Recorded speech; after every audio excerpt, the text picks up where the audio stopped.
Graças a Deus, mais um domingo. Louvamos o Senhor por sua bondade infinita. Depois da festa tão bonita de Corpus Christi, que lembramos do Santíssimo Corpo e do Santíssimo Sangue de Nosso Senhor na Santa Hóstia e no Santo Vinho, agora nós continuamos a missão com Jesus. Esse domingo, crianças, o 10º domingo do tempo comum, nos faz pensar exatamente a nossa missão. Caminhar lado a lado com Jesus, mas deixando que Ele ensine e nós aprendendo com Ele. E não tem missão mais bonita do que escutar Jesus, mas também cumprir aquilo que Ele ensina. Por isso, vamos dar atenção à palavra de Deus, vamos ter a Bíblia na mão, porque catequese sem Bíblia não tem sentido, ninguém aprende nada sem o fundamento. Então vamos deixar que agora nos fale o Espírito Santo de Deus por esta palavra, mas rezemos antes. Em nome do Pai, do Filho, do Espírito Santo. Amém. Vinde, Espírito Santo, preencha o nosso coração com o seu amor, com os seus dons, e nos ajude a compreender aquilo que Deus quer pela boca de Deus Filho, Jesus nosso Senhor. Glória ao Pai, ao Filho e ao Espírito Santo, como era no princípio, agora e sempre. Amém. Em nome do Pai, do Filho, do Espírito Santo. Amém. E o Evangelho desse domingo, dessa Santa Missa, é de São Marcos, capítulo 3, aqui dos versículos de 20 até o versículo 30.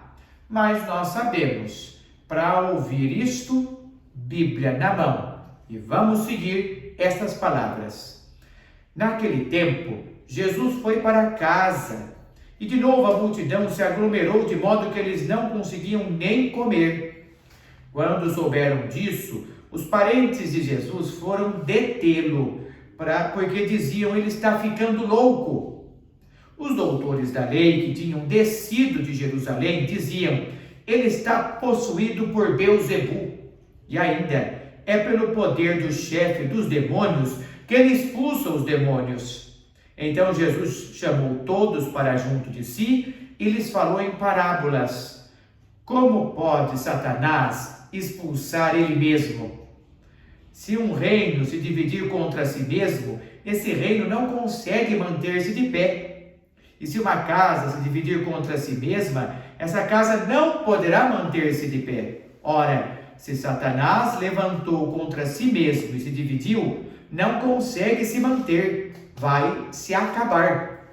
Ninguém consegue entrar na casa de um homem forte e roubar seus pertences sem antes ter amarrado o homem forte. Aí então poderá roubar a casa. Eu garanto a vocês, tudo será perdoado aos filhos dos homens, os pecados e as blasfêmias que tiverem dito. No entanto, quem blasfemar contra o Espírito Santo jamais tem perdão, mas é culpado de pecado para sempre, porque diziam: ele tem um espírito impuro. Chegaram então a mãe e os irmãos de Jesus, ficaram do lado de fora e mandaram chamá-lo. Muita gente estava sentada em volta de Jesus e disseram: olha, tua mãe e teus irmãos estão aí procurando você. Ele respondeu: quem é minha mãe? Quem são meus irmãos? E olhando em volta para os que estavam sentados ao seu redor, Jesus disse: eis aqui minha mãe e meus irmãos, pois quem fizer a vontade de Deus, esse é meu irmão, minha irmã e minha mãe.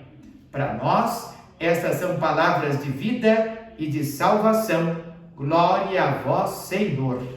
Então, olha só que bonito o Evangelho de Nosso Senhor ensinando para nós muitas coisas. Primeiro, ele ensina que ele não age por conta própria e nem por espírito impuro nenhum. Ele age em nome de Deus. Então, portanto, as acusações que fizeram a Jesus são falsas. Verdade só tem ele. Por isso que ele explicou: quem fizer qualquer coisa neste mundo pode ser perdoado por Deus, Mas quem cometer um crime contra o Espírito Santo, esse não tem perdão. Qual é o crime contra o Espírito Santo? Não acreditar naquilo que Jesus fala e faz, porque aquilo que ele fala e faz é o que nos envia o Espírito Santo. Se não tivermos Jesus falando, pregando e fazendo, o Espírito Santo não vem até nós. Então isso nos garante o quê? A ausência de Deus. Com Deus ausente, ninguém aguenta. Fora de Deus, ninguém sobrevive. Isso é um grande ensinamento. Depois, outra verdade de Jesus, que é para todo mundo entender. Então, como que eu vou estar sempre ao lado de Jesus? Quando eu aprender a formar família com Ele, respeitando, amando, considerando o que Ele fala e acolhendo Ele, mas aprendendo uma grande lição também. Ele é quem fala, Ele é quem ensina, Ele que tem poder. Por isso que Jesus disse, afinal de contas, quem é minha mãe? Quem são meus parentes? Quem forma comigo uma família? Quem escuta e põe em prática a palavra do Senhor, que Ele fala. E isso, crianças, é muito importante. Se vocês querem mesmo seguir Jesus, querem fazer primeira comunhão, para ter Jesus sempre consigo no coração, vocês sabem, é preciso colocar em prática o que Ele ensina. E para que a gente coloque em prática o que Ele ensina, é preciso abandonar qualquer tipo de orgulho e amar muito mais, perdoar muito mais e ficar com menos mágoa, menos raiva e menos sentimentos ruins no seu coração. Essa é a nossa luta. Querem uma lembrança, uma história? Ouvi dizer de um médico muito idoso que no término da Segunda Guerra ele viu a pobreza que estava acontecendo na Europa. Vocês sabem que a Segunda Guerra começou lá por volta de 1939 e terminou em 1945. E ela fez um estrago tremendo na Europa, empobreceu todo mundo, destruiu muitas cidades, e esse médico vivia nesse período. Então, portanto, depois da Segunda Guerra, ele teve muita dó do que via, e viu que a sua vizinha passava fome. Então, com dó da vizinha, do seu filhinho criança, pegou o pão que ele tinha em casa, um pão bem grandão, e deu para ela comer. Ela ficou tão agradecida que guardou aquele pão com carinho, mas ela sabia que o avô dela passava necessidade, ele já estava velho e doente, e a guerra fez muito mal para ele, não teve dúvida.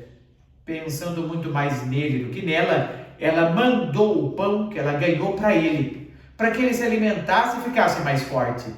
E ele recebeu o pão, mas ele particularmente ficou tão agradecido que não teve dúvida em pensar numa sobrinha que ele tinha, que tinha 2 crianças e que por causa da guerra perdeu a própria casa. Ela morava num porão úmido, frio e esquisito.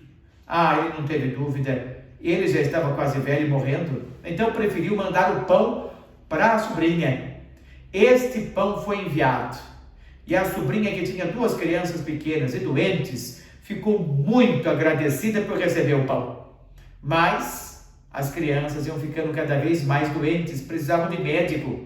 Naquele colapso, naquela situação feia que estava a cidade depois da guerra, o único médico perto era aquele médico idoso.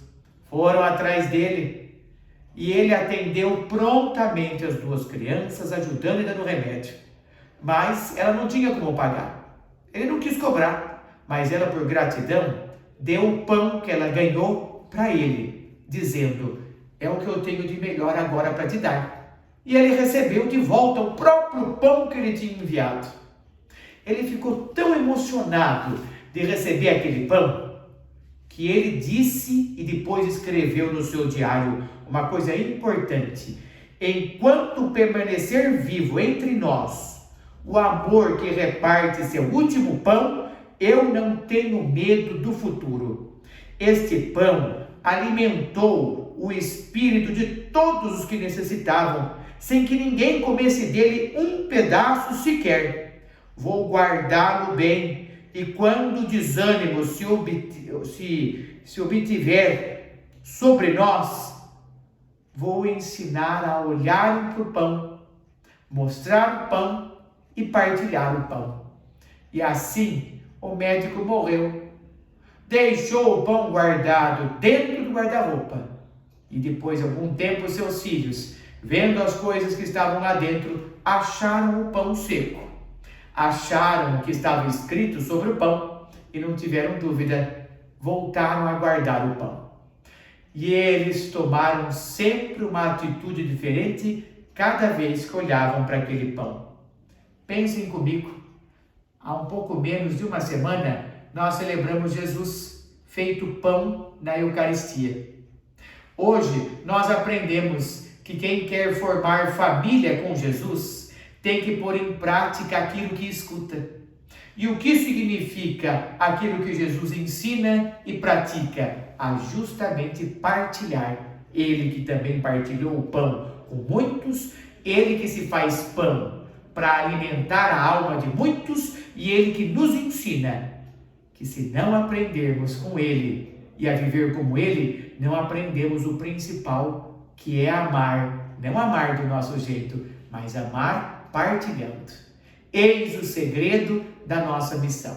Guardem essa historinha no seu coração e pensem sempre como fazer parte da família de Jesus. Essa é a sua e a minha missão. Se cuidem, cuidem-se muito bem, cuidem da sua família. Lembrem-se sempre que mesmo quase não saindo de casa, eu posso ainda fazer muitas coisas boas. Só depende de mim, escutando e pôr em prática aquilo que Jesus ensina. Fiquem com Deus. Deus abençoe vocês e lhes dê a paz. Em nome do Pai, do Filho e do Espírito Santo.